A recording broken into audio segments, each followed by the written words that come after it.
Hello everyone on the internet and thanks for tuning in. And welcome to another episode with me, Master Bushido, and with my Toku Bros on the other side of it, Flayvaman! Crust on! That was Justirisers, by the way. Really?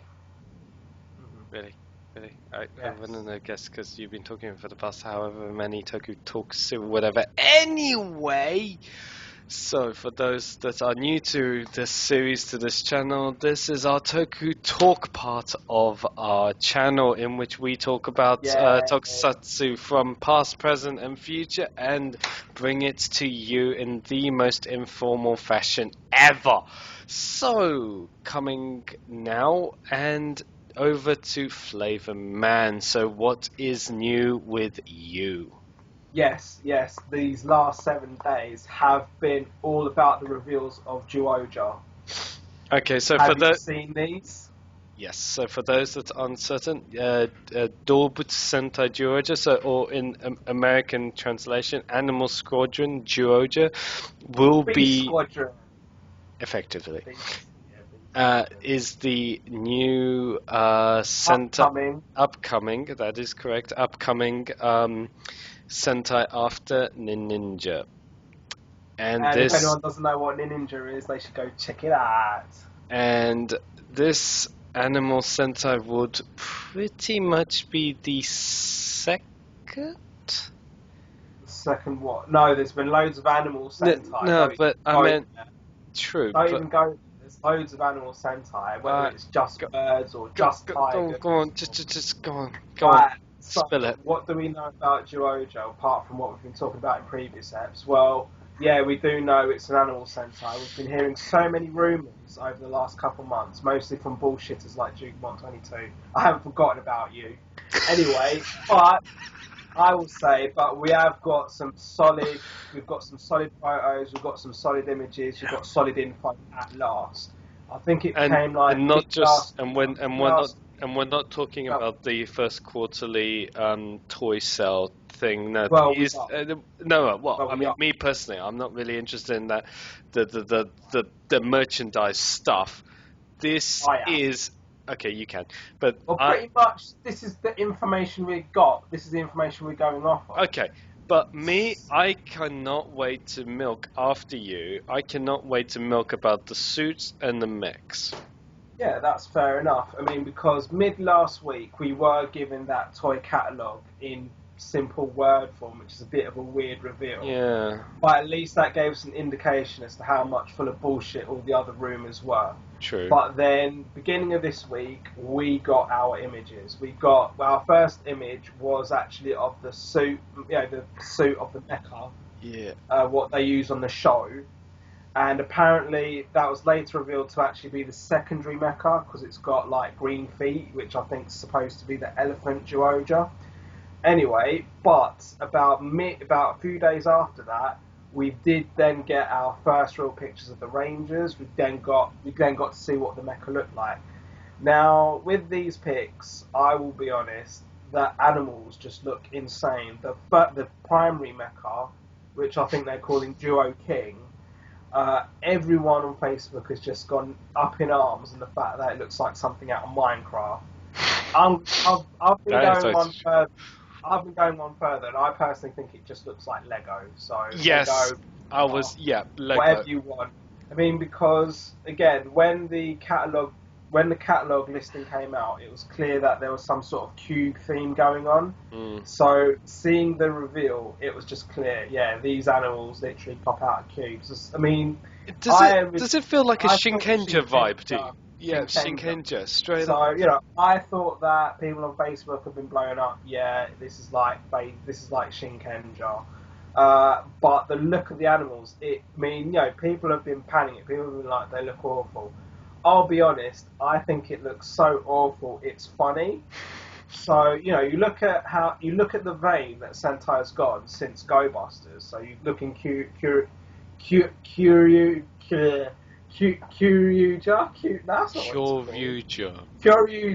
look at Kyoryuger onwards. It's taken a real comedic, it's taken like a real light-hearted kiddie comedic feel to it. And just by looking at the mecha alone, you know they are not letting go of this childish comedic theme anytime soon. No, they're not. So yeah, I'm like, oh my god, these look so awful. It's funny. So I'm actually not hating on it. But then you've got the reveal of the Rangers. Now, I've already gone on record on our own page saying I actually like the look of everyone except blue and red. Now, so like to me, white, green, and yellow look fine. They look fair enough. I mean, the design, it's very unorthodox because it's not very uniform. They've literally just gone plain with whatever animal they have painted on. So you haven't got a real uniform look apart from the fact that you've got the plain colour and a belt and whatever the gloves look like. But the first thing is the Blue Ranger. Well, I'm assuming they're going to be calling Joe Blue. The guy's got, it's a female. So a lot of people are really happy about it. I'll be honest, I'm indifferent, but okay. Because when it comes to the Blue Ranger, whenever it's a male Ranger, it's always a dark, unless someone wants to prove me wrong, there might be an exception somewhere. Normally when it's a male blue, it's a dark blue. When it's a female blue, it's normally a light blue. Yeah. This seems to be following that trend. Obviously, as far as I can remember, unless you want to count Kyoryuger, the last Blue Ranger was Hurricane Blue. Yes. I think. You're right. And then before that was a Magi Blue. Yes, definitely. So you had Magi Blue, Hurricane Blue. Again, I mean, obviously in Kyoryuger there was Blue Ranger's sister who became Cyan, Kyoryu Cyan. I'm not counting right that. at the end. Right. No, I know. I'm not counting that. I don't know about anyone else. And then obviously Tokuja did the mixy thing anyway. No. But then you've got anyway, wait. The only other one you can think, I can think if I remember correctly, is there was one other female, blue Sentai female, if I remember correctly.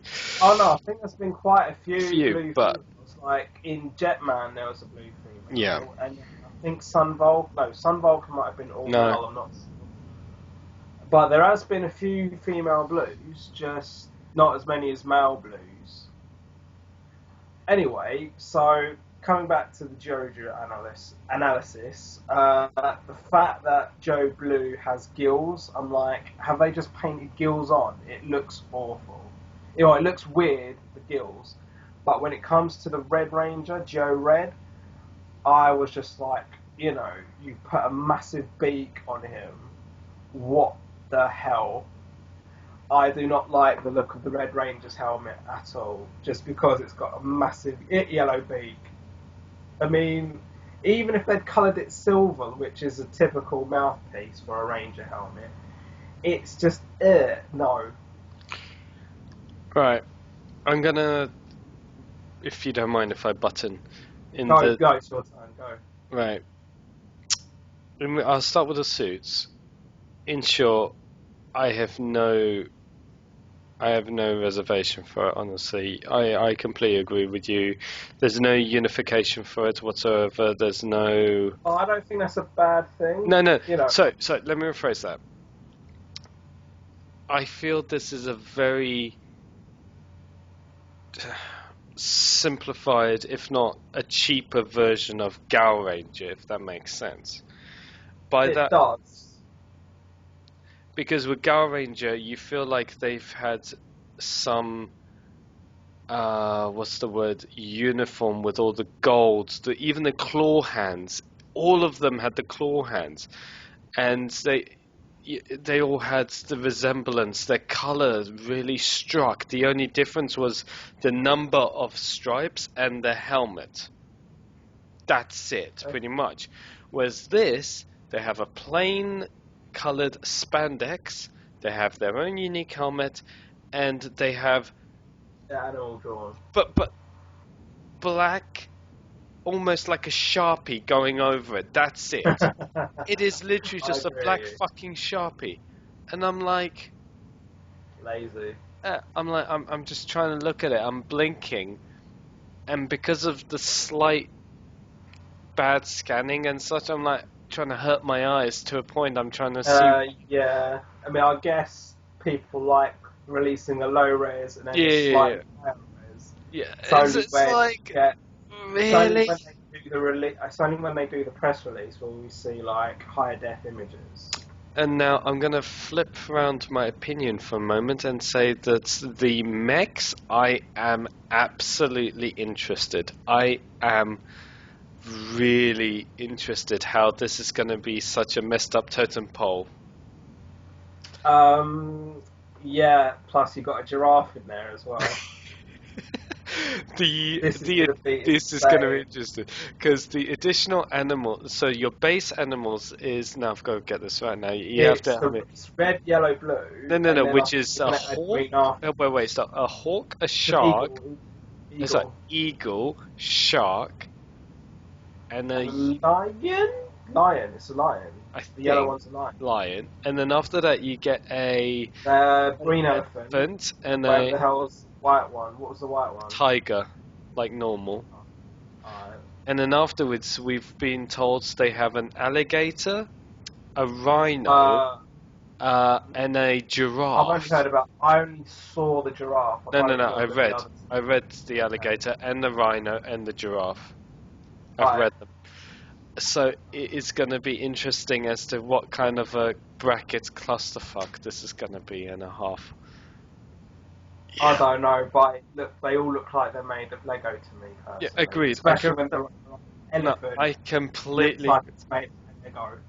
I mean, if anything, I honestly, just for shits and giggles, I want to see all 8 of them just making one big cube. Well, you know. That'll be brilliant. Now, right. I'm going to go on to talk about the henshin device. I have not Now, heard or seen anything about it. Well, this is it. Because that wasn't the released, ocarinas! No. That was the rumour. No, Oh. that was bad. That was a really bad rumour. Basically, there was a picture of like the Rangers just doing that with something black in their hand. A lot of people thought they looked like the engine soul cartridges on Zyuohger. And yeah, I was just like, what are they holding? But then it's actually revealed they're holding cubes, and and according to Gaiatron, who may or may not be good with rumours, I haven't been following Gaiatron for a while, this is meant to be like a Rubik's Cube henshin. So, in order for the, and again, this is just literally hot off the press this morning. In order for them to henshin, they've got to solve a Rubik's Cube. I don't know how true that is, but apparently that's what they're holding in their hands. You're kidding. Either way, it's either like a soul cartridge from Zyuohger, or they're going original with a Rubik's Cube. If it's a Rubik's Cube, which honestly I cannot believe it's a Rubik's Cube. I'm speechless of how ballsy that's going to be. Problem 1, if it's going to be a Rubik's Cube, look at your audience. The kids are going to hate it. They're going to frustrate and throw it against the room. Don't know. Again, I think it's probably, it looks more like a cartridge to me, but apparently if it's just a generic Rubik's Cube with buttons on it, then I can understand that. But if it's an actual fully functional Rubik's Cube, it kind of makes sense because of this cubic theme that Zyuohger seems to be going with. I'm speechless in no good or bad way. That is. Go on, just go on. Well, okay, so we're moving on because that's my Zyuohger roundup. I have no. Yeah, go on. Okay, so you want to tell us about Supernova?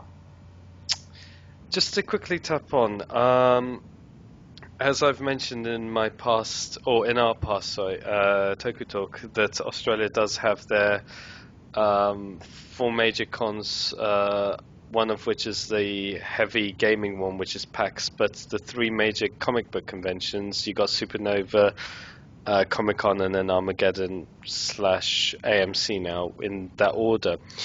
And it has been revealed in, I've got to guess right now, Brisbane and Adelaide con, Supernova, Brisbane and Adelaide states, we are getting Billy Yost and Karen Ashley.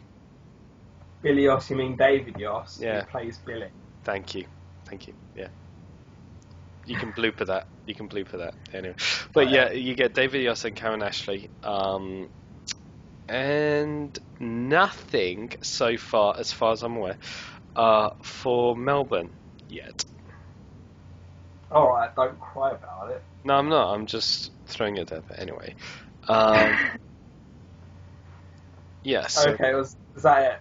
yeah, I just wanted to mention that if that's of any interest for those around Australia and such. So, you motherfuckers better get on your kangaroos and hop down to wherever it is he just said.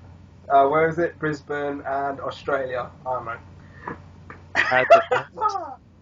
Adelaide. I knew it began with an A. I don't know where that came from, man. Right.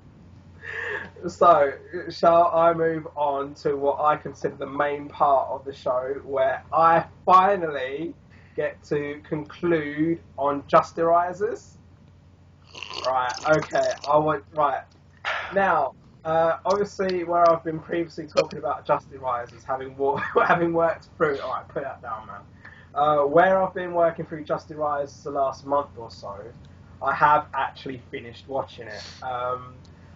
And I will say, even though I've spent most of my, every time I've talked about Justirisers, I've just been like panning it and just putting it down. I will actually say it had a really good ending. Now, when it comes to Toku in general, or anything Japanese, any Japanese series in general, I tend to see that the 25 episode series is normally really good for anime or Toku. And, like the Garo is normally good. And normally an anime will be about 24 episodes. Sometimes I'll have it to 12. Sometimes I'll double it to 50. But where it comes to, like, your typical 50 episode Toku, I will normally split it into thirds. I'll split it into the first 15, the last 15, and whatever's in the middle. Now, when it came to Gen Seishin, which was the preceder to Justirisers, the first 15 was really good, and then the rest of it was just bleh. I will say it's the opposite for Justirisers. Now, the last time I spoke about Justirisers, I was just coming to the end of the Dr. Zora arc, where they were then introducing Kaiser Hades had broken out his little confines, and then we were getting introduced to like this sort of dark knight called Jino. So I'll pick up from where Kaiser Hades comes out of his confines, decides that Dr. Zora hasn't done a good job, even though she managed to free him. He destroys her anyway, and she was doing an alright job, and like the Justirisers were like mucking about, and they weren't getting anything done, and she manages to free Kaiser Hades, and he repays it by destroying her. So that kind of doesn't make sense, but when Kaiser Hades comes out his confines, and then he gets put into his spaceship, and for some reason the set changes from wherever it was Dr. Zora was, to like the spaceship, and the spaceship looks absolutely immense. I think I mentioned that in the previous episode. So the set looks really good. And then you've basically got several episodes where you've got the new general called General Bacchus under Kaiser Hades. He's then sending out all these monsters of the week and stuff. And then you've got you've got General Bacchus, and you've got, again, the Dark Knight Jino basically clashing with each other in order to defeat the Justirisers. And again, this is all very filler episode-esque, where you kind of get them squabbling, and Jino doesn't know who the hell he is. And it is a bit of a cliche storyline when it comes to Jino. But then as they get tired of General Bacchus, Kaiser Hades calls upon the Demon Knight, Jino's mentor. And he's like, and then he gets defeated in like one episode. He's like, oh, by the way, Demon Knight, you're actually... And then he dies. So it's like, I am what? And so he then starts to try to find out who he is. And then, while the Justirisers are trying to battle the monsters and stuff, they then eventually defeat General Bacchus. And then, in order to defeat Kaiser Hades, you've got the three Justirisers along with one of the side characters called Mio. They basically combine their powers together, and then he becomes the White Knight, Shirogane. and then they defeat Kaiser Hades, which again, it's a bit cliche. But the good thing about Shirogane is he actually remains the most powerful, he remains the most powerful force for the good side for the rest of the series. So after Kaiser Hades gets done, which is a bit weird because Kaiser Hades has had all this build-up, but then he gets defeated about halfway through. And then it's revealed, oh, he was just a little brother of a guy called Daruga, who then is the real invader of Earth. And he's coming, and now that his little brother's been defeated, he's going to come and take over the Earth. Which is a bit weird, but then... Does it feel like... I'm just going to use an analogy. Using Gokaiger, would it seem like Vice Gil and Akudos Gil kind of... I think there is a better analogy. I think there's an analogy in either Magi Ranger or Ghost Sager, where it's like literally little brother, big brother. But yeah, you could sort of compare it to Gokaiger's Prince Gil and his father. So, but the thing about Daruga is he's literally just a repainted version of Kaiser Hades.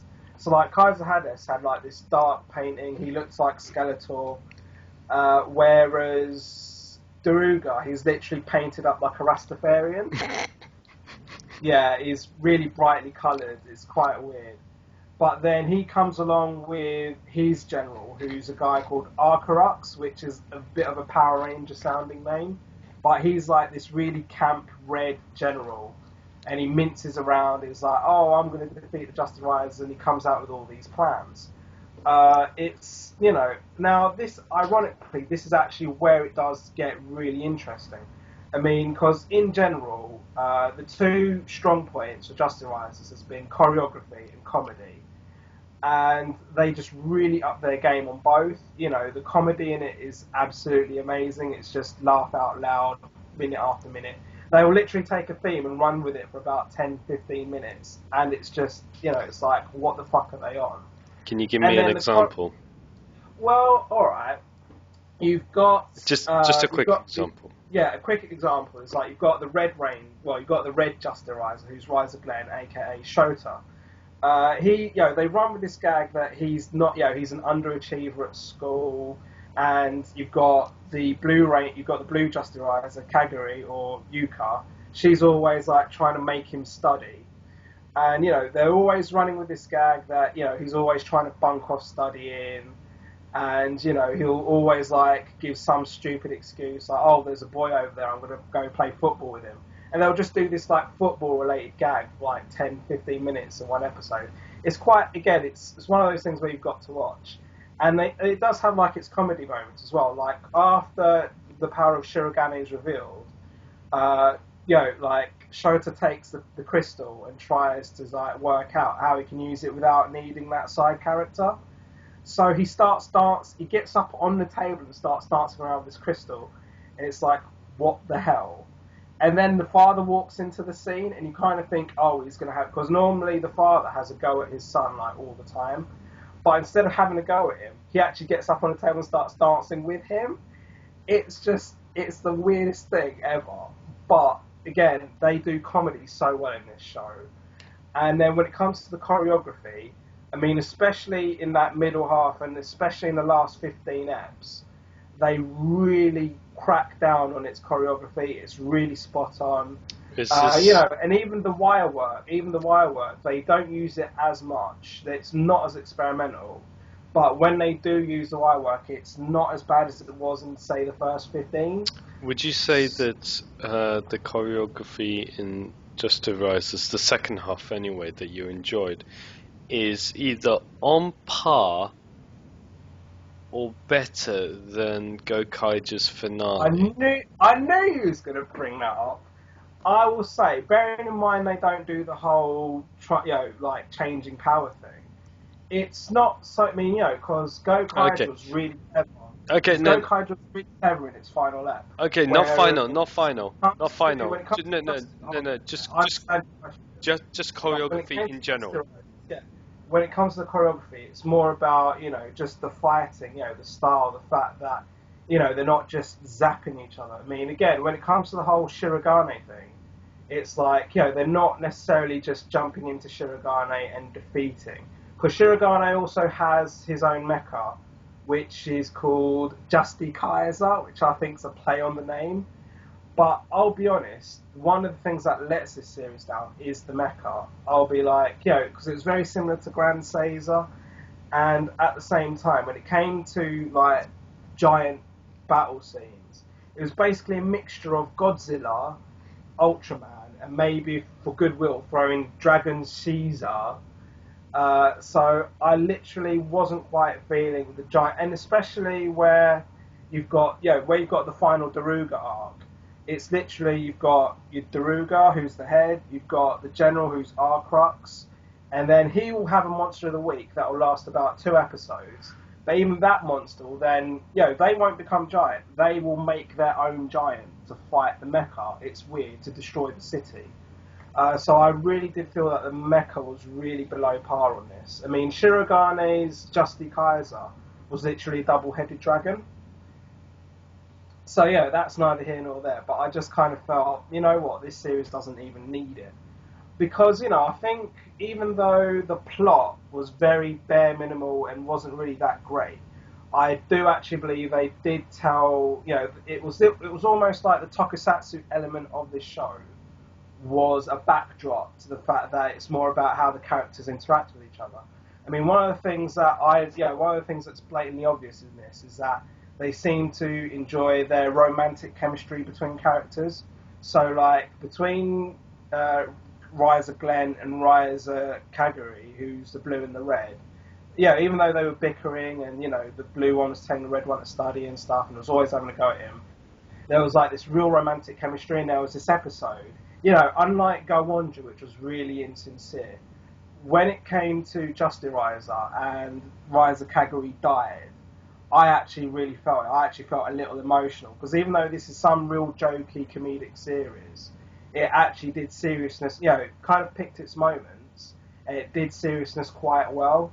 So, like, there was this episode where, Ryuza Glenn, who's Shota, wanted to do something nice for Yuka to make her smile, but he was always away working this job so he could afford to buy her a present. And it sounds quite puerile, really, but the way they do it, and again, the fact that he wasn't there to save her and she got killed, it was quite an emotional episode. And alright, they did the whole cliche, they brought her back to life, but he had to sacrifice his Justiriser power, which he then got back at the end of the following episode. Again, they kind of tell it really well. And then you've got this other love storyline between Ryuza Gant, who's the Black Ranger, and Mio, who's that side character with the crystal. And he's always trying to be so overprotective of her, whereas Mio's other companion, who's a girl called Reika-san, so she's just been surrounded with people protecting her whole life, and then this guy Shinya, who's Ryuza Gant, is just protecting her, but you see it develop, even though, again, it was quite puerile in the first half. The second half, you do really see Mio come out on her own, and, she really helps out the Justirisers in terms of Shirogane. But then, coming to the final 15, again, you see Daruga really pushing to invade Earth. You learn about Demon Knight, who was actually from this other planet called Planet Ryuza. It's just really weird, because this series normally talks about a planet called Planet Azure, which is where the Justy powers meant to have come from. But then they're now talking about this other planet, and it's like, wait, which planet's which now? So you've got this Demon Knight, who then joins the good side, because he gets his memories back, because he was brainwashed by Daruga, and he starts fighting for good, and then the real twist at the end is, sort of towards the last 10 episodes, is where, just like you've got the Shirogane power, Planet Ryuza had its own version. So where he was using Reika-san to try get that power, to get that ultimate power, Daruga actually steals it from him just as he gets it. So he becomes Kurogane, which is actually, as far as I'm aware, I mean, again, my Japanese is however good it is, but Shirogane roughly translates as to White Knight. So when Daruga steals this ultimate power from Jino, the legendary knight from Planet Ryuza, he becomes Kurogane, which roughly translates as Black Knight. It's really weird, because he then just starts flying around like he's like some sort of wizard or something. And he flies around, and he becomes like really powerful. And they spend a good few episodes trying to work out, oh shit, he's taken the Riser power. How are we going to defeat him? And so basically, and again, it's really cliche last episode. They basically mash together all the powers from the mecha, the rain, the Justirisers, the Planet Riser, and then there's like their vessel ship, which is called Shadestar. So basically, all the powers mishmash together, and then they defeat Kurogane. Which, again, it's a bit cliche, but they need to end this. They need to end the series somehow. And I watched the specials as well. The specials were nothing that great, but it was funny. And again, just the final 15 episodes really brought Justirisers out. I'm actually really happy with the way the series ended. But where I'm going to start going on to Caesar X, where they do have a movie combining all the Seishin series, seeing a preview of Caesar X, I'm not liking what the outfits look like. And if I saw correctly, they've basically got a Gaijin playing one of the Rangers, or playing one of the actual people that suits up, so that's going to be quite interesting. So as a whole, what would your overview be in regards to Grand Caesar? You mean Justirisers? You're close enough. Yeah, well, with Justirisers, again, it just, like, you've seen how I've struggled with the series over the last couple of episodes of Toku Talk. You've really got to stick with it. But providing that you at least appreciate the character development, and you do get a sort of sentimental feeling with the comedy, and and again, we can just simply appreciate the actual really good choreography that this series has. If you're someone that can really stick with the series, it is worth it. Otherwise, if you need your series to hit the ground running, then it won't be for you. Fair enough. So that aside, where are we to next? Ninja. Ah. Ninja. You mean what you were? I thought you might do is Ni.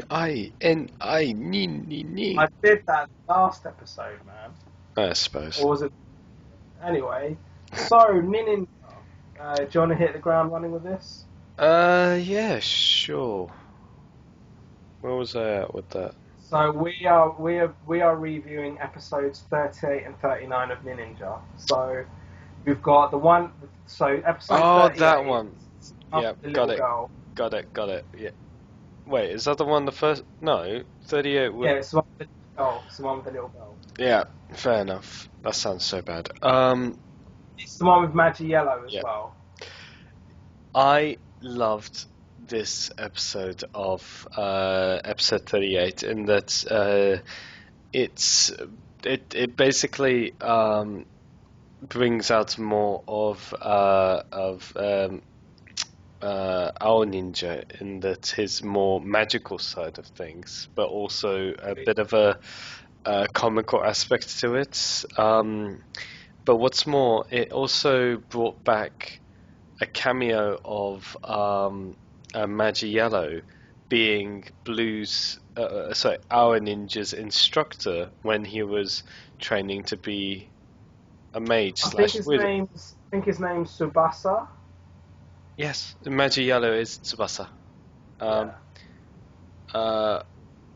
And I loved that concept, the fact that you have a former Sentai teaching another Sentai in the arts of something.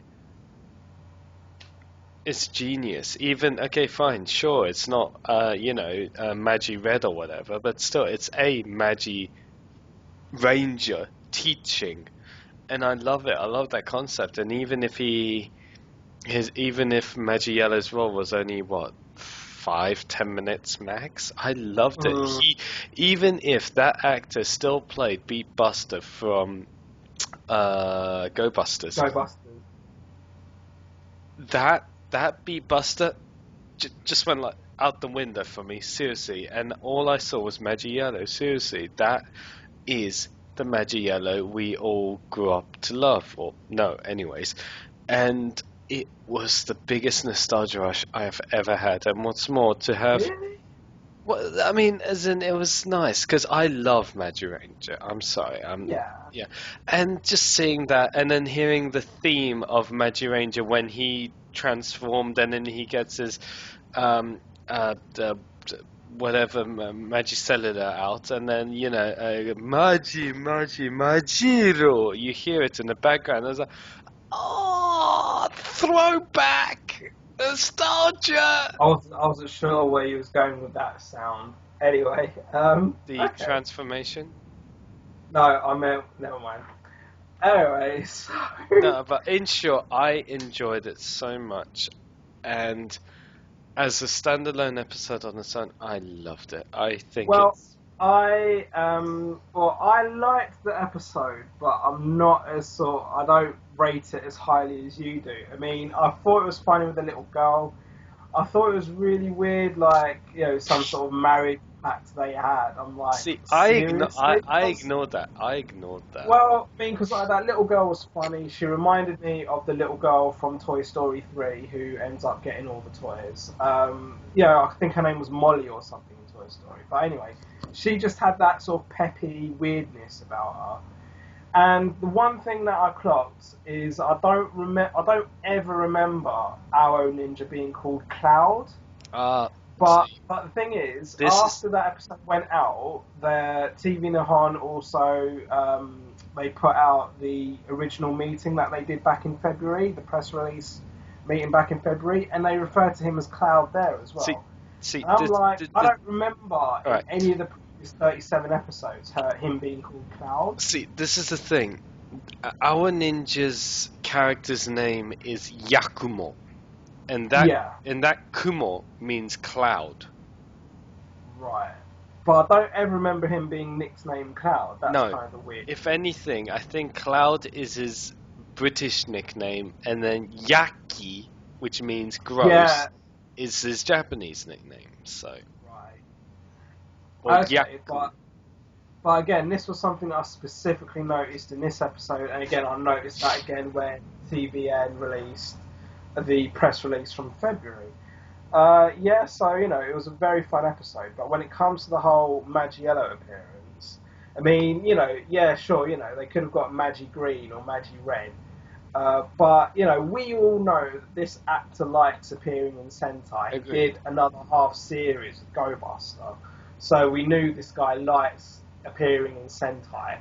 So they get Maggiello, and I like the whole, because before the app, I knew this was coming. I was like, this is going to be good. But I felt let down. I'm like, I kind of felt they kind of shoehorned it in. It was only a few minutes, and we do get to see him henshin. I think they really should have done something better with it. But they did, they could have given him at least half an episode, if not a whole episode, like they did Jiraiya and the two Red Ninjas prior. But no, this was like a shoehorn right at the end of this ep. Although, to be fair, don't forget. It just had it with, being based on our ninja and this little girl, but they just managed to shoehorn. I think I'm gonna go against that and saying that, bearing in mind, it is a ninja themed series. Bearing in mind, but we all know that our ninja does have this like Mahoska ninja thing to him, right? So if they're gonna do something about that, they should have done it properly, in my opinion. True, but then on a, I think having his teacher being Maggiello, I think it's a fucking stroke of genius. No, that's a good twist. I love that. And secondly, I think not having Maggiello fight, on one hand, I think they missed something. But on another hand, I'm glad that they restrained from that, because this is a ninja themed series. So yeah, it's a tale of two. What's more, in regards to, he could have had more of a role in like, at least we could have seen him trying to look for where, leaving England, travelling to Japan, that whole trying to track our ninja down. What do you do about this story anyway? Because it's been referred to enough times, so I didn't, they didn't have to. But I like the fact that yeah, they showed this kind of origin story with this little girl where they're in this sort of like Hogwarts setting. Yeah, no, I meant as in when what's it, Magic Yellow was travel. You know, we could have seen a bit more, like you mentioned. Well, he got onto his little hoverboard thing, didn't he? His hover broom. Yeah, Thing. hover broom, pretty much actually. Yeah, anyway, still, But I'll go on to talk about the following episode, episode 39. This is where we get to see the son of the Kiboni army. Kiboni, is that pronounced? Kiba Oni. Kibaoni army.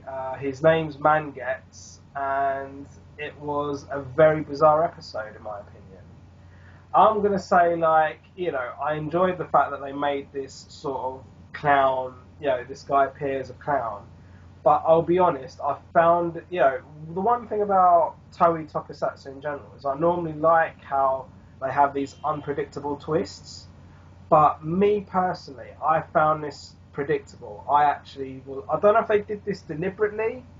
I don't know if they did this deliberately so that kids feel clever about themselves, but I was like, oh, he's clearly going to outsmart them. While he's playing the fool now, he's going to outsmart them in a bit. And that's just exactly what happened, you know. I'm just kind of like, oh, you know, I guess if they were going to do something like that, then fair enough, because it's really hard to pull that off without it being convincing. But I actually wasn't convinced. Yeah, again, they might have done some purpose, but I like the comedy that went around him acting the fool. The comedy. I like the comedy around this of him acting the fool. Yeah, like his mum pandering to him. But I think the only good element of it is that he didn't just fool the Rangers. He fooled his actual comrades. You know, he fooled his mother. So, you know, like his mother's still trying to pander to him even when he's in giant form. And he's just like clear off. So I think there was a good aspect to it in that sense.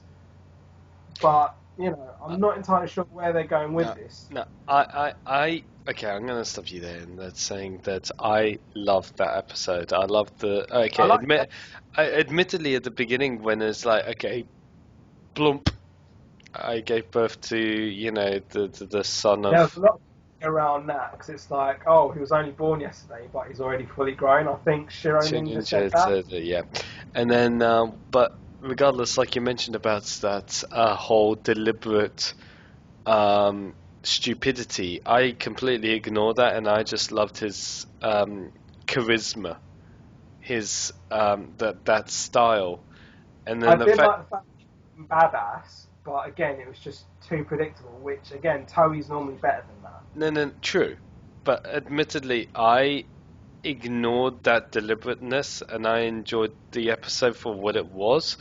And right at the end, when he just completely switched on to like go screw yourself mode, was like a complete utter transformation. I mean, the fact that, you know, what is it, Momo Ninja throws a tea party, there was some comedy there, definitely.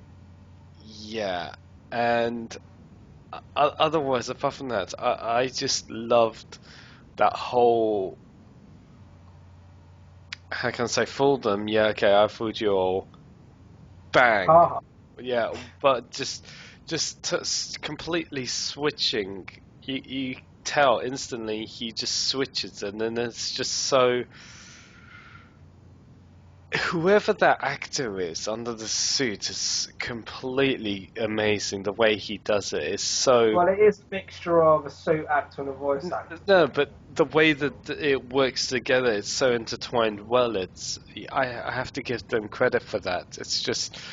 You start off pretty much working with a spoilt brat, and then afterwards he turns out to be this Hitler, effectively. Badass. Yeah, badass Hitler, which it's like, I'm the son of Kiboni, blah, blah, blah. Yeah. And then afterwards it's like, you will die by my knees. Effectively. He's badass. He is, and I really want to see where this goes now. Yeah, that's it. Yeah, so moving on to what we know, what's coming up ahead. We know to expect an appearance from Shurikenger. Yeah, that's going to be interesting. And you know, I think the two red ninjas are going to appear again as well. I think even Jiraiya comes back as well. So there is some sort of mini legendary war apparently happening. Legendary war, I said that right, yeah. So I think that's going to be something really good to look forward to. Okay. Well, as long as they do it right. But bearing in mind, we are now in the last 10 eps of Ninja. Mm-hmm. I just hope that I have this really bad. And again, I don't mean to be so pessimistic, but it now feels like where they're not talking so much about becoming the last ninja. I've got this really bad feeling that they're going to rush it, or they might just at the last minute decide, oh, we'll actually give it to Takeru's father. Even though he lost his ninja power through that Catwoman, Kureimon, Catman rather, I should say. That is just going to get his power back and become the last ninja. That's what I feel is going to happen. But the series could surprise us. Because there's not so much going on with Star Ninja lately, but then the previous 2 eps was all about Star Ninja anyway. I just want to see a good episode or a good two-parter for the origin of Star Ninja and where his dark power will lead him. Well, I don't think I'll do an origin story, especially where we're in the last 10 and we already know that his father and brother were a yokai hunter. I just think there is this mysterious aura about him, and I think something's going to be revealed in these last 10 eps. I just hope they don't rush it, and I hope they're not putting too much. I think they are, to be fair, putting too much pressure on the last 10 eps. Here's one for you. I just realised. What if, and this is a complete and utter, just throwing it out there as a thought, what if Star Ninja is the husk, if you will, for, or the vessel for Gengetsu? That would be a bit cliche in my opinion. No. If he was the vessel, though. No? Meh. Right. Okay, let's move on. I will throw you a question. What do you think about the end dances of Super Sentai? Some are good, some are crap. Well, like what? I mean, like Okay. you look at Ninja. Okay. No. Just before that. Just before that. You have to have. I'll rephrase it. If the song is good, I will like the song. If the song is good, I'll give watching the dance a cracker. So they both have to go hand in hand for me anyway, I'm sorry. But well, again, okay, my favourite is the Magi Rangers ending. That is by far the best. I'm not gonna ever forget that one. And then secondly would be maybe Geki Rangers? See, I wasn't that keen on Geki Rangers ending, but when it comes to the endings in general, like they will do one of 3 things. They'll normally just either have the Rangers running around, the Rangers dancing, or they'll have the henchmen dancing. Now, you look at Ninja. I actually really like the Ninja ending. I like the whole quirky dance it's got to it, and I find it really catchy. And I find myself doing that dance like all the time. But then Kyoryuger had it in the same vein as well. But I just didn't like the song and I didn't like the dance, right? Whereas, and I'd say like one of my other favourites was Kakuranger, but they had a bit of a weird song. But my favourite. You're gonna say Abba Ranger. Because this is one that's done by the henchmen. They do this weird dance and especially where the Abba Rangers sort of do this parody of the Beatles' Abbey Road cover. It's just got a certain quirkiness to it, and I really, really find that song catchy. Now, as well, where I am watching Kakuranger also use the henchmen to dance, but it's a really weird song. It's almost like a mashup of everything 80s and everything 90s, being a series of the mid-90s. And, and they rap over it, and it just sounds a mess. And then they don't just have the henchmen, they have, like, the first 4 monsters of the week that Kakuranger had. They're, like, bouncing around as well. It's, it just goes with how insane that series is, which I think you know, like you look at Abaranger Insane Series, Kakuranger Insane Series. I mean, Ninja is also a very quirky series, and they have the ending to match. Whereas like Kyoryuger, I didn't, you know, I was getting a bit sick of that Samba thing, and then what do they do for the ending? You know, it's just really, But no, honestly, I think okay. Here's one for you though. What about the Go On Jet ending? Because I didn't mind that. Engine number one, no, they really milked that way too hard. They milked that so hard, and I'm just like, you know, they released 3 versions of their ending as singles. It's like, you know, you're clearly trying to milk that cash cow for as much as you can, and I didn't like Go On just, you know, neither of us liked it as a series. But, True, but no, you know, I mean, I can I didn't understand, find it. I can understand the appeal to the kids, but I just didn't like it. I didn't like it. Fair enough. Hmm.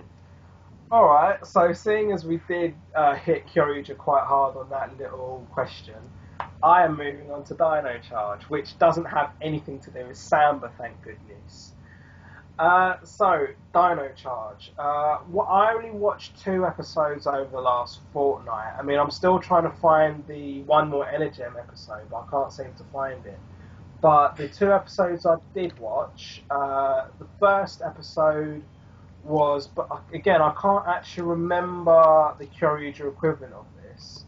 But there was basically they've basically got possession of the purple Dino Gem, and they're trying to find someone to match up with it. So they start off with this whole sort of comedic, like, you know, you've got the Alpha 5 of the series, who's a woman called Kendall something or other. Anyway, so she's like this nerd, and you know, she keeps throwing herself into like this deliberately dangerous situation. And every time someone comes to save her, they come out with these corny one-liners and like chat lines, and she's like, "Oh, you're not the hero I need." So they're literally deliberately trying to find someone to match up with the purple Dino Gem. But then when Sledge and the other villains clock onto this, they then release this guy from their dungeons. He's the only humanoid person on that spaceship, and it's like, oh, you look like a human. You can mix it with them and get the Dino Gem for us.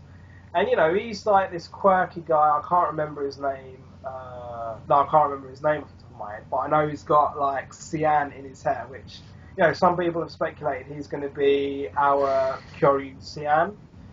But then at the same time, when they're going through the dungeon, you do actually see in the background, and I'll be honest, I only noticed this because someone on Facebook pointed it out, but you actually see like monsters from the previous like different series.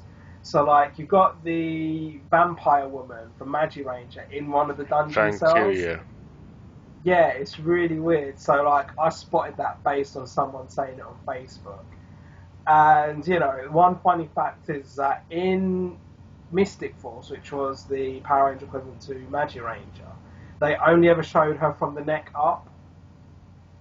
And so, you know, you do see her vaguely in the background in one of the dungeon cells. And then again, so you see this guy, you know, he's been brought out, you know, for some reason he's really dangerous, but he just looks like a normal guy. They send him with this monster that grants wishes to Earth. And, you know, it's kind of weird because I know there's like this thing going around on Facebook lately, you know, make a wish, but see it get corrupt. So, you know, you see, you know, so like the prime example is with the blue Dino Charge. Right? Oh, you mean like with the equivalence of when Kyoryuger did the New Year's special?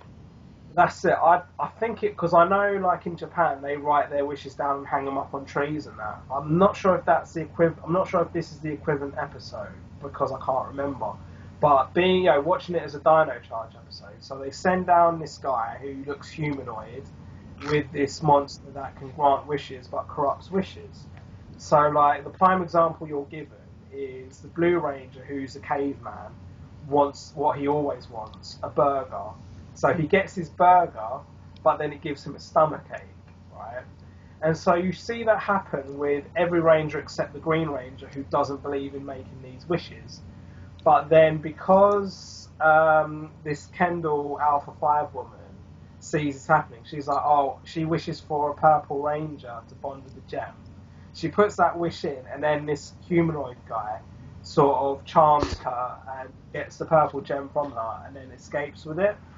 So I thought that was it was quite predictable, and because again, unlike Toei, Saban doesn't really do the whole. If anything, Saban episodes are very predictable. So the fact that this was predictable, but you wasn't sure whether she was going to end up giving the wish away or not. The fact that she did, and they get the purple Dino Gem, that adds a decent twist without having to rely on it being predictable or unpredictable. That's where that episode basically finished on. The fact that, they've got the purple Dino Gem now, which I think is going to be a real... Because bear in mind, this is the end of season. We're now waiting for Super Dino Charge to start next year. But even though I've not seen the final episode of Dino Charge yet, there was a Christmas special that went out, which I did somehow manage to get a hold of, even though it's an episode ahead.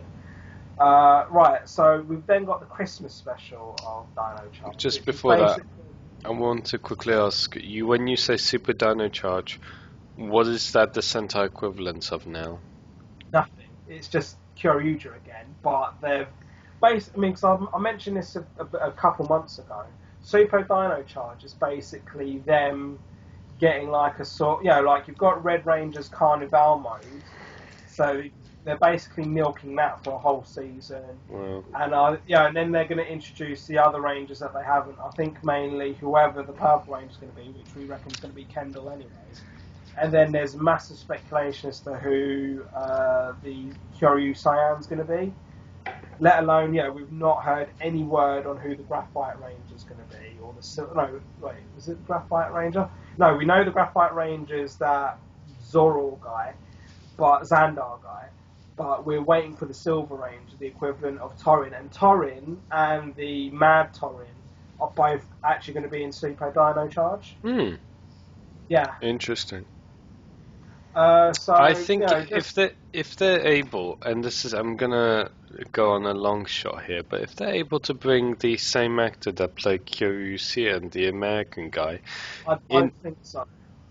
But I'm just saying, if they do that, that will be a big milestone for Sentai and Rangers as a whole. Well, I don't think so, because, again, Abaranger actually featured Dino Thunder actually featured Abaranger in its episode. But, I don't think that guy you're talking about... But you said through a TV, though. Yeah, it was through a TV, but I'm pretty sure they're not doing that. They're just going to make some original guy up. But again, coming to the Christmas episode quickly, it was really weird because obviously it's Santa and the Rangers help Santa. Basically, it's really weird because instead of a list, he has a supercomputer telling him who's naughty or nice, and then the villains nick it, and then they use this gimmick to make it a clip show. So they use this supercomputer to see if the Rangers have been naughty or nice, just to get clues as to where their secret base is. They don't get it. The Rangers get the computer. They give it to Santa, and there's this cliche thing where the Kyoryu Black Dino Charge Rangers from New Zealand. He doesn't quite make it to New Zealand because he was helping Santa, but then Santa's like, "Oh, do you want me to drop you off at New Zealand?" So you got that. That's basically how it ends, and it's all cliche fun. And in short, Dino Charge, it's been a good series. It's given enthusiasm back to the fan base, which I understand because you can actually see the passion in the actors. They really like the series. I mean, again, Blue Ranger appears in Super Sentai. This is how much these guys really like doing the show, and I'll be honest, it really does show. And I do kind of think that they do stick to a lot of Saban staples, like. The corny one-liners when they're fighting, because normally when you're fighting, you concentrate on fighting. But in Power Rangers, they come out with all these cheesy lines like, have a nice trip, see you next fall, kind of thing. Well, that was from the movie, but they do come out with these one-liners all the time, and they stick to the Saban cliche cheesiness, but there's just something a little extra about it compared to, say, what the others were. I mean, because RPM also, even though RPM was a Disney series, they kind of took that whole one-liner thing to a next level where theirs were quite witty. But I think, and even though this Dino Charge Saban series has gone back to that cheesy level, it doesn't feel so like irritating as, say, the other series that Saban's done. What I will say is on the subject of Dino Charge, and it's just going away from yours, in that this Monday gone, my work has, we had a Christmas party which involved a Secret Santa / Kris Kringle, if you will, and my present was probably the most unexpected, and yet I laughed my head off when I got it. And this is why, and for the viewers at home, this is the first time that Flayvaman is going to actually see what I got as my Secret Santa, but it is... Is that Kyoryu? I can't see the colour.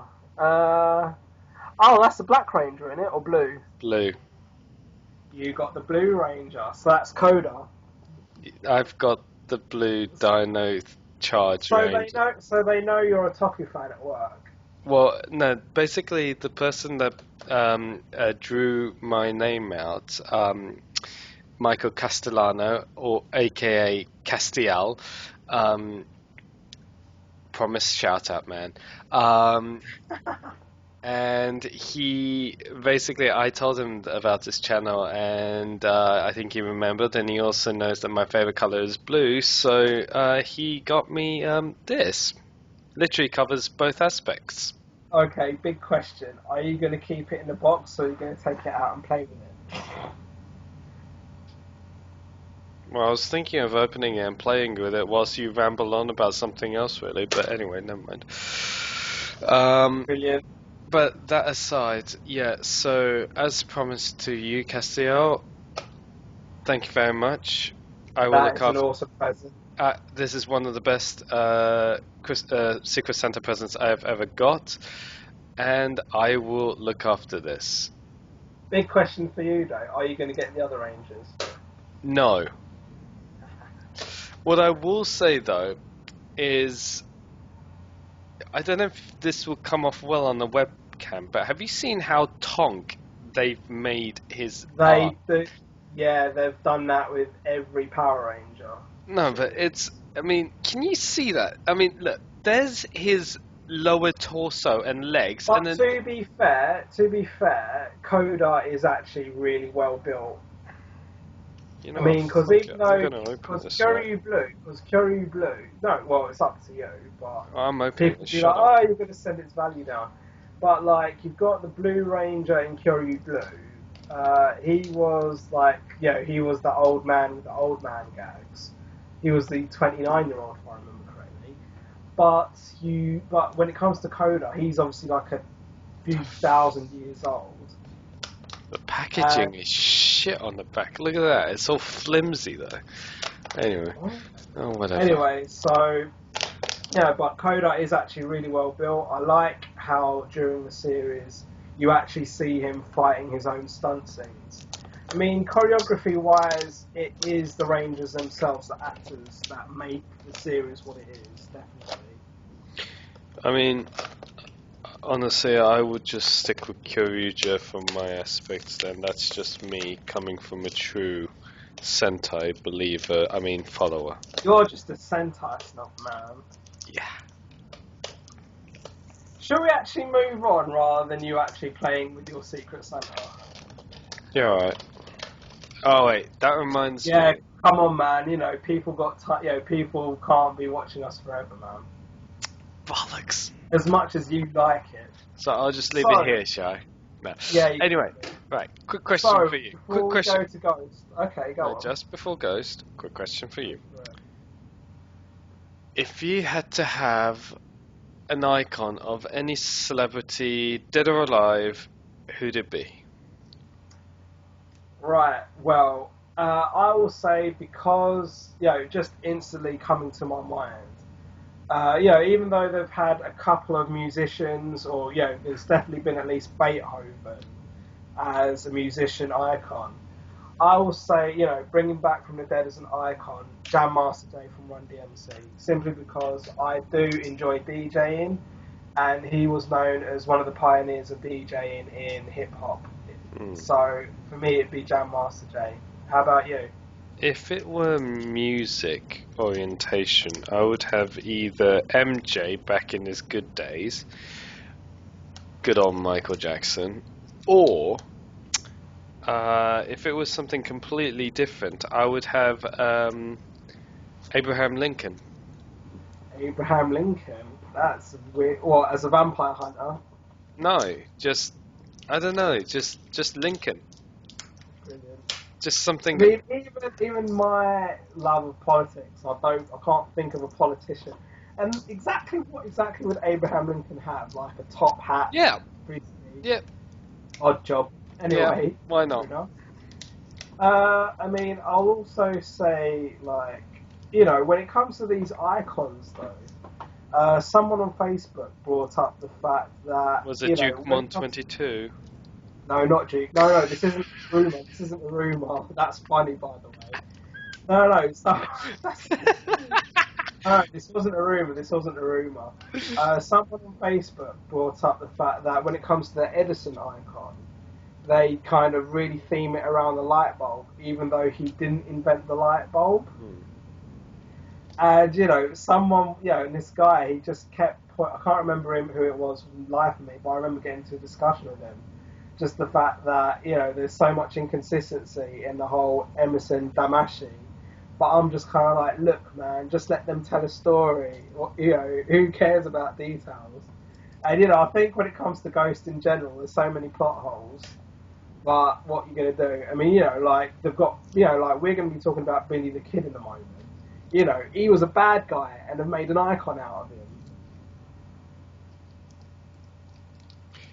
I mean, seriously, the choice of icons in Ghost is very inconsistent. That, why half of them are for what they are is... I'm completely baffled. You're still playing your Dino Charge, aren't you? I'm just completely baffled as to why have they chosen certain types of icons, honestly. I mean... Well, when it comes to the Japanese ones, I don't understand them simply because I don't know about them. But, I kind of think that, I like the fact that they've chosen Newton, I like the fact that they've chosen Robin Hood. They're two British icons, and there was someone else on Facebook who was like, oh, they should have more British icons. They should have a Shakespeare icon. I'm like, well, no. How would that work? I don't know, and I don't care because I disagreed with it. Fair enough, but still. So, should we get to talking about Ghost?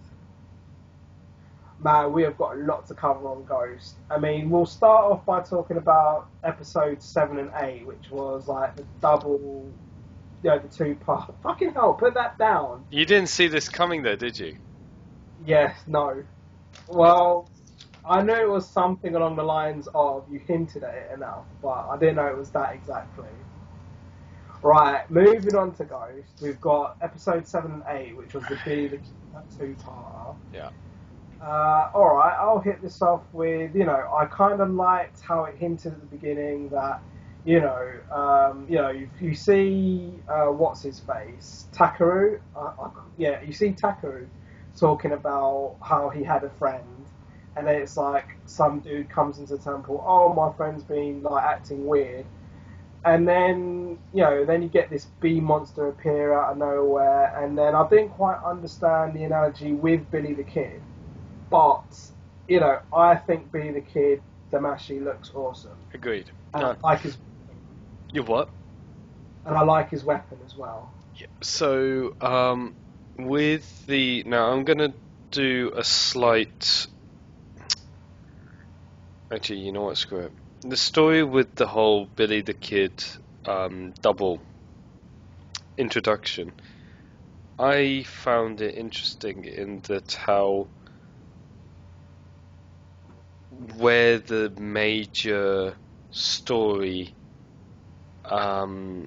not spoiler, if you will, but the more like what they brought in regards to storyline was, and I thought that was interesting. Not OMFG wow, but like, okay. Right. And that aside, in regards to the Billy the Kid, yes, I completely agree. That outfit as a whole is completely different. It is completely unique. It is nice and fresh. I completely love it. I'm grateful that it's also different as well, for that matter. And then they've brought the Bat Clock, which is You almost see, it's a oh, triple changer that it turns into a bat that turns into a clock that also turns into a double barrel pistol that pistol can then attach to the Gungan saber to create a big ass rifle. So please explain that for me.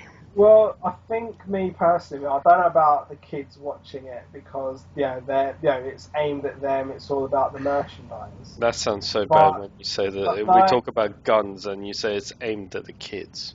well, it is. You're funny. But I'll say, like, when it comes to the whole merchandise, I mean, the icons, take up enough brain memory to follow. And then they're introducing, like, this clock, this watch, this phone, this lizard ship. you know. And I'm just kind of like, Jesus Christ, how much merchandise do you want to throw at these kids in one show? Well, not just that, but then don't I forget. mean, I don't know. Hang on, I think hang on a minute. you had the iguana Captain Ghost Ship or whatever the hell it's called Yeah. in episode 7, and like it fights that battle with the bee woman. But I'm just kind of like, really, is that necessary? Because if I'm honest, like, okay, Kamen Rider tends to do a different type of giant battle scene compared to, like, Sentai and Ultraman and even Godzilla. It's a real unique spin on that giant battle, but I'm just not feeling it from Ghost. I mean, to be honest, I rarely feel it from Kamen Rider in general. I mean, Hibiki kind of did it all right, bearing in mind I don't like Hibiki. Like Wizard kind of, I think Wizard and Deno were the two main ones, and they kind of did it meh all right. But I'm just not quite feeling it from Ghost. Even though that Iguana Captain Ghost ship looks kind of cool. I'm just kind of like, actually, they've really upped their game on the CGI, especially in episode 8. They've really upped their game on the CGI. I completely disagree on that. Seriously, they completely. No, it's in the way it looks. It's in the way, the aesthetic look of it. What, of the Iguana Ghost Ship? Yeah, no, I mean, it looks better. It doesn't just look, as in the graphics are more PS4 rather than PS2. No, no. What I will say is, first off, again, story interesting. The Iguana Striker, honestly. Though, when you mention about the whole merchandise things, the fact that Spectre, I don't know if we mentioned this, but he has something called he's got a Cobra phone, in that, or as they call it, Cobra K-Tai, which literally is a Cobra mobile phone, and that which also can transform into the blade to a sickle, which attaches to Spectre's gun hand. Oh, that just sounds too complicated. I'm going to have a nap. Anyway, but Well, again, I just kind of feel they're throwing too much merch. But coming back to episodes 7 and 8, I mean, I really liked how Billy the Kid looked, the Billy the Kid Damashi. And then, going into episode 8, I like how they really, because from episode 7 alone, I don't know about you, by episode 7 alone, I could tell that Spectre was indeed Ghost's childhood friend. So they just kind of I just kind of saw episode 8 more of an elaboration episode and pointing out the bleeding obvious. But I did like how right at the end, they destroy this lab base that they had all those people hypnotized to work in. But not just But that, then they deliberately destroyed it because it because contained a it's revealed. monolith. They revealed that they're trying to build a monolith similar to the one that they used 10 years ago, But then, which is only 19. No, it's not even 19. It's 2005. That just shows how young these actors are compared to us. But then don't forget that that monolith was a test monolith, and Alan just completely wiped all traces, and he said that he doesn't want anyone to find any evidence. I mean, you got Alan, but then you got that kooky guy in the black hat who goes around giving everyone the stuff they need. See, Because he's that, making icons as well. I think that's a really good twist. I think the fact that he has 5 icons, major icons, is a serious spin. And what's more, there's one loose as well. That when you mentioned right at the end that a Spectre has 4, Ghost has 5 icons, and he has 5 as well. And then there's one on the loose. But that's it. But for those, spoiler alert, for those who've already seen the images, we know what the final one is. It's some, I think it was called Beneki or something. It's the one he's in white. Yeah, Benkei. It's basically Ghost in white. Yeah. When he's wearing, it looks like a fluffy coat. It's pretty much just I'm sorry to like a bed sheet. It feels like a bed sheet. It's the only way I can word it. He just looks like he's wearing a bed sheet. I think the story's going to be interesting. Plus the fact that the whole series isn't being taken up with the whole 99-day thing.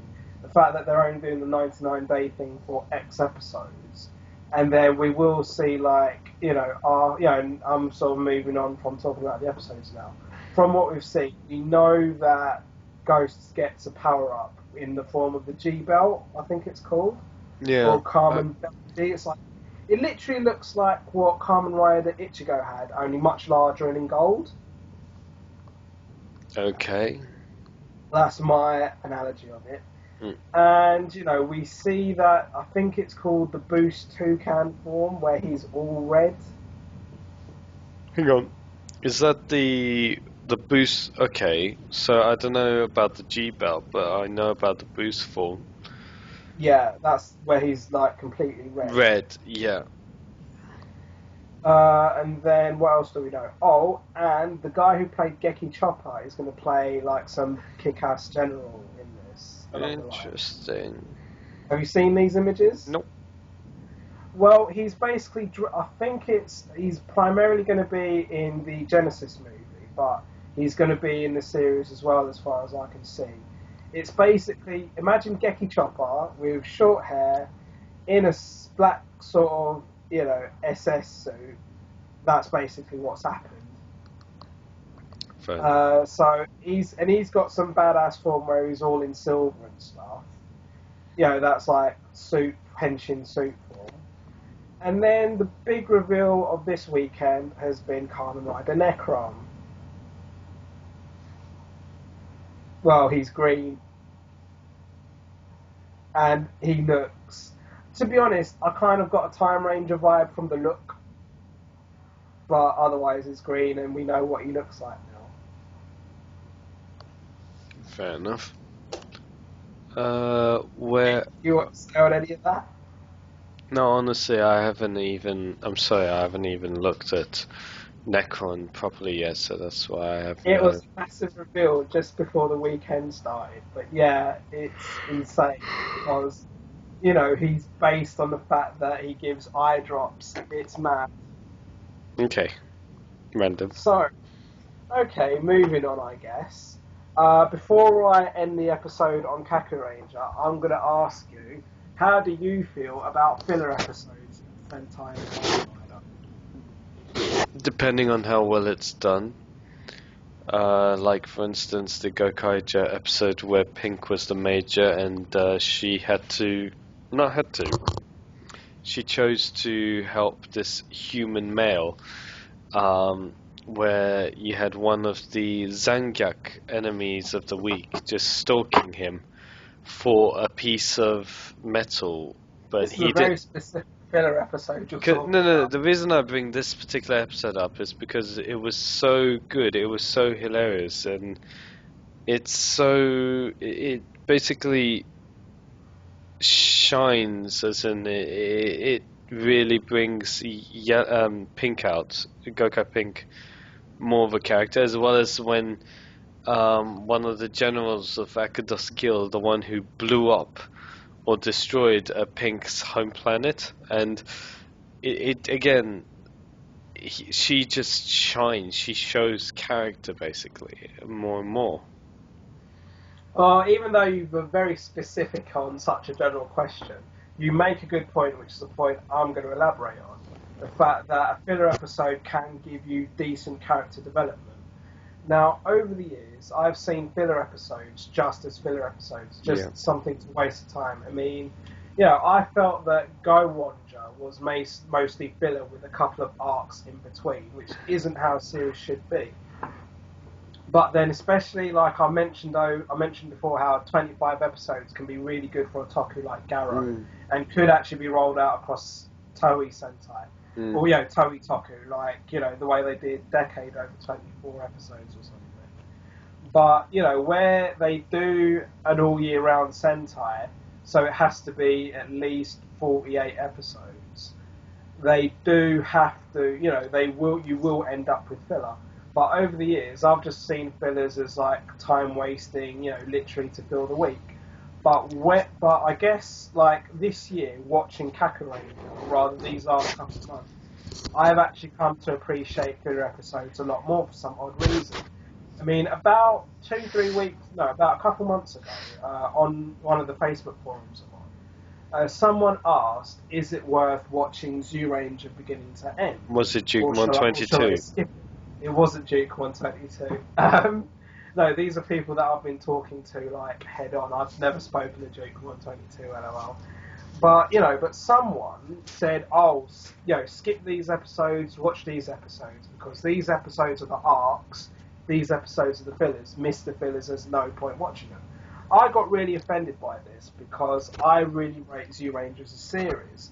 But what I didn't realise until this guy came out with this stupid remark was that actually watching the filler episodes of Zyuohger, you do come to appreciate the characters more.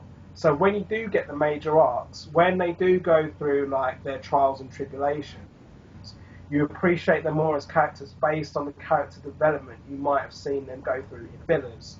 Now, when it comes to Kakuranger, they do, and I will be talking about Kakuranger in a moment. When it comes to Kakuranger, they literally thrive off their filler episodes. It's almost like how Zyuohger became, where it's like lots of filler with just small arcs. That's basically what Kakuranger's done. But I believe that Kakuranger's been unique in the way it's used fillers, in the fact that you become so comfortable with the format of their filler episodes, the monster of the week sort of thing, that when it comes to their arcs, they just hit you by surprise. So, I'll be talking about Kakuranger properly in a moment. But, like, you can take Zyuohger again. There was just no real character development. So it was literally, there's a monster, beat a monster, done. It kind of really, don't get me wrong. I think over the years, you're mainly confronted with filler episodes that are literally just to fill the time. But when you look at series that's done properly and decently, I'm not talking about your clip shows or your Christmas specials. When you've got your filler episodes, they can execute a sort of rapport with characters. And providing that they are done properly, you can appreciate the series a lot more. Because if you just watch the arcs, you don't know about the character's history. You don't know about the character's personality or mentality. So I reckon if you do come across a person that says, just watch these episodes and these episodes because they're the arcs, don't worry about the fillers, to be very cautious. Because again, they might have watched the series as a whole, not like the fillers, and just like the arcs, but then they wouldn't have appreciated the fact that fillers can sometimes give you an extra appreciation of the characters you're watching on screen. So, just to round off this filler topic, don't always dismiss fillers. Hello?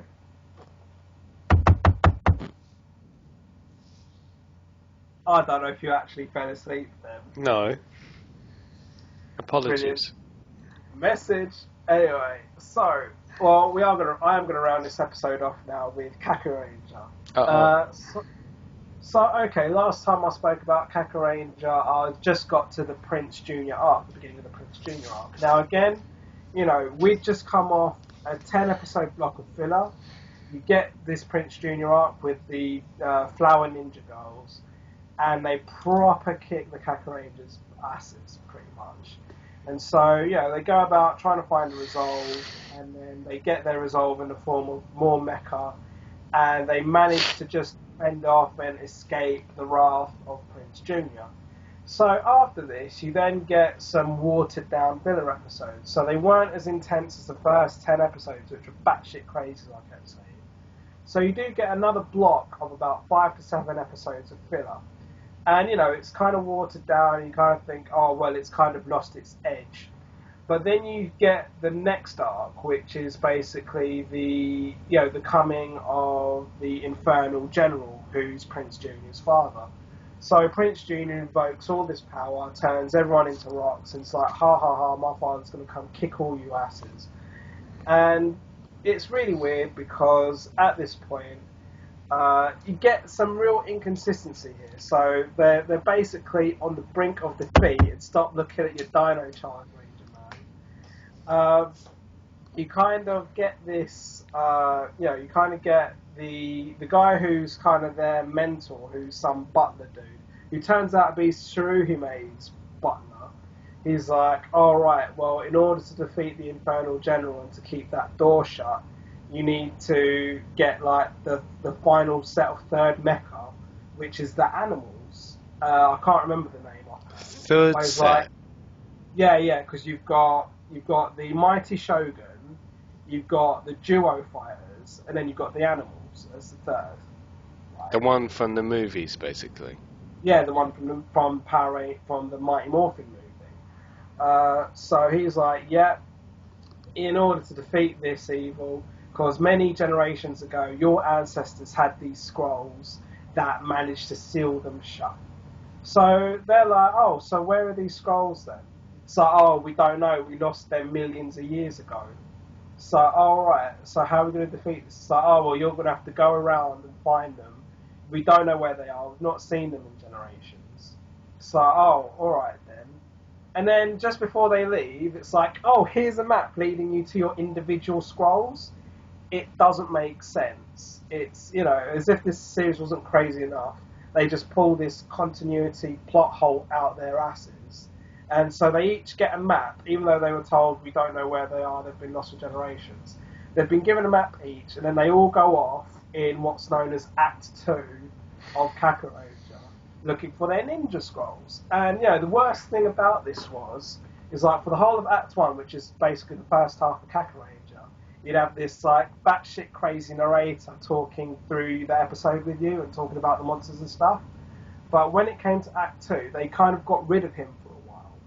And, and then you'd have the monsters explaining themselves who they were, and it just wasn't as crazy. It was really watered down. And then, you see them all going off on their, like, random excursions. And you do see, like, there are a few Sentai cameo appearances, by the way. But, so they do, like the Red Ranger has his episode, White Ranger has her episode. But then Blue and, even though this was meant to be an individual journey of self-growth to get your scroll, Blue and Yellow were together. And then Black Ranger's story was all about how his mentor killed his father and was a yokai in secret, even though he brought him up and had something to do with his daughter. Again, it's a bit of a weird thing to follow, but they have that. And then they do eventually get their scrolls, they get their ninja animals, and they do defeat Prince Junior, but then his Infernal Majesty appears anyway. For those who've watched the Mighty Morphin series, it's the equivalent of Master Vile. So his Infernal Majesty appears, and you kind of think, alright, you really are falling asleep, man. No, I'm not. Anyway, so when you kind of think, alright, they are going, you're funny, man. So you kind of think, all right, so they're finally actually going to get serious about this. But then, when when his Infernal Majesty comes into the series, they start throwing more filler at you, which they kind of make it a bit more crazy again, which is a bit weird. So they had like a block of filler that was batshit crazy. They then had a block of filler that was watered down, and now they're kind of like a mixture in between the two. So it's not as crazy, but it's not as watered down. And I like the way that they've done this. But then after they've shown you these more filler episodes, then they come on to Shinobi Man, which is basically what every Kakuranger fan seems to love about this series. I've only watched a few Shinobi Man episodes thus far, because I'm just up to the final 10 now. Basically, Shinobi Man was this guy in a jar going around for millennia because he was betrayed by his Infernal Majesty. Comes back to Earth, he's free from the jar, but he's an absolute klutz. He keeps making mistakes. And, again, it's kind of where they're getting more of their batshit crazy comedy from. I'll kind of say that, when it comes to Kakuranger, the fashion in this is absolutely insane. I mean, the one thing about Kakuranger is they don't dress the Black Ranger in black and the White Ranger in white and the Blue Ranger in blue. They all wear normal clothes of normal colour. And with the Red Ranger, they kind of really go to town on his fashion. Like, he was wearing normal punk clothes to begin with. Then he went into some sort of, like, gay mode. And then right at the end, right now he's in some sort of lumberjack mode.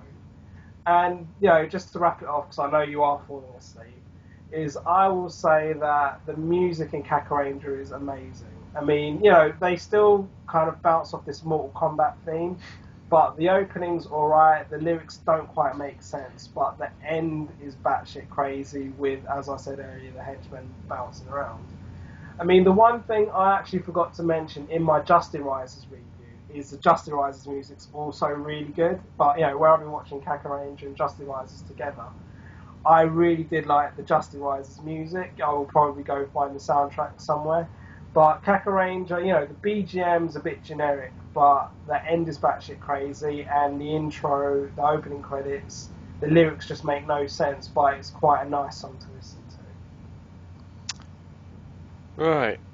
I will apologise to the viewers if it seems I've been nodding out. I have had a long day. You have been nodding out, but it's fine. Thanks. Now you know how I felt when you... because it's afternoon here. Normally we're recording your morning, which is my late evening. Alright. Anywho, that being that, would you like to add anything else?